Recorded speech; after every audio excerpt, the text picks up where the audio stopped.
বিভিন্ন জায়গায় মানবাধিকারের প্রশ্ন তুলছেন আওয়ামী লীগ এবং ছাত্রলীগের বিরুদ্ধে, আপনাদের মায়া কান্নাগুলোকে আমরা আমলে নিতে চাই না। আগে ছাত্রলীগের আওয়ামী লীগের বিচার নিশ্চিত হবে, তার পরবর্তীতে আমাদের অন্য কিছু সিদ্ধান্ত। যে কোনো নির্যাতনকে যারা রাজনৈতিকভাবে জায়েজ করেছে তাদের বিষয়ে আমাদের কি সিদ্ধান্ত হবে সেই বিষয়টি আমাদেরকে এই মঞ্চ থেকে স্পষ্ট করতে হবে। ক্যাম্পাসে গত 16 বছর ধরে যারা শিক্ষার্থীদের মত প্রকাশে বাধা দিয়েছে, দ্বিমত প্রকাশ করার জন্য যারা ঘন্টার পর ঘন্টা নির্যাতন করেছে, শিবির সন্দেহে যে কোনো নির্যাতনকে যারা রাজনৈতিকভাবে জায়েজ করেছে তাদের বিষয়ে আমাদের কি সিদ্ধান্ত হবে সেই বিষয়টি আমাদেরকে এই মঞ্চ থেকে স্পষ্ট করতে হবে।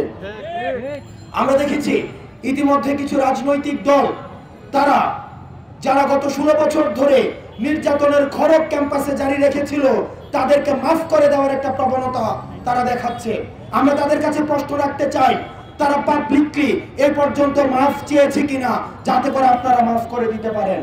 সানবিট সব দিবে সামাল। সানবিট ম্যাজিক প্রেস ডিশওয়াশিং এর মাথা ঘোরানো সলিউশন। এবং আপনাদের এই ম্যান্ডেট আছে কিনা আমাদের শিক্ষার্থীদেরকে তারা 3 ফুট জায়গার বিনিময়ে আমাদের মেরুদণ্ডে বিক্রি করে দিয়ে তারা আমাদেরকে রাজনৈতিক প্রোগ্রামের সেবাদাস করেছে, আমাদেরকে দাসখত বানিয়ে তারা আমাদেরকে ক্যাম্পাসগুলোতে ছাত্রলীগের আওয়ামী লীগের আমাদের প্রোগ্রামগুলোকে বাস্তবায়ন করেছে। সুতরাং তাদের সম্পর্কে আমাদের সিদ্ধান্ত নিতে হবে। আমরা বলতে চাই, বিশ্ববিদ্যালয়ের শিক্ষার্থীদের গণতান্ত্রিক যে অধিকার, মত প্রকাশের স্বাধীনতা গত 16 বছর ধরে ছাত্রলীগ হরণ করেছে। আমরা চাই এটি তাদের বিরুদ্ধে প্রথম চার্জশিট আকারে আমাদেরকে মামলা করতে হবে।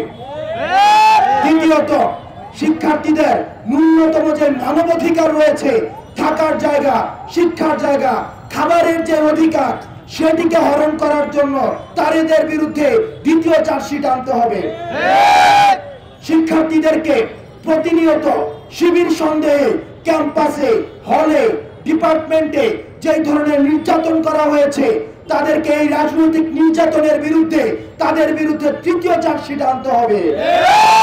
চতুর্থত, আমরা দেখেছি কিছু কিছু শিক্ষক তারা ছিল পার্ট টাইম শিক্ষক এবং ফুল টাইম রাজনীতিবিদ। এই ফুল টাইম রাজনীতিবিদ যারা ছাত্রলীগের এই নির্যাতনকে প্রতিনিয়ত প্রশ্রয় দিয়েছে তাদের বিরুদ্ধে আমাদেরকে চতুর্থ চার্জশিট আনতে হবে।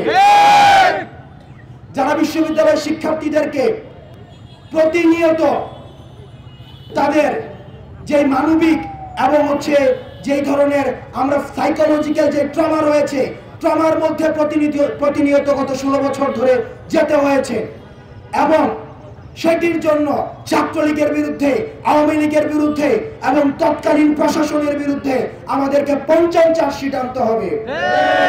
এবং সেটির যখন সুষ্ঠু বিচার নিশ্চিত হবে, ছাত্রলীগ এবং আওয়ামী লীগের যখন সুষ্ঠু বিচার নিশ্চিত হবে তখন ছাত্র নাগরিক সিদ্ধান্ত নিবে তারা আর এই বাংলাদেশে পুনর্বাসিত হবে কি হবে না।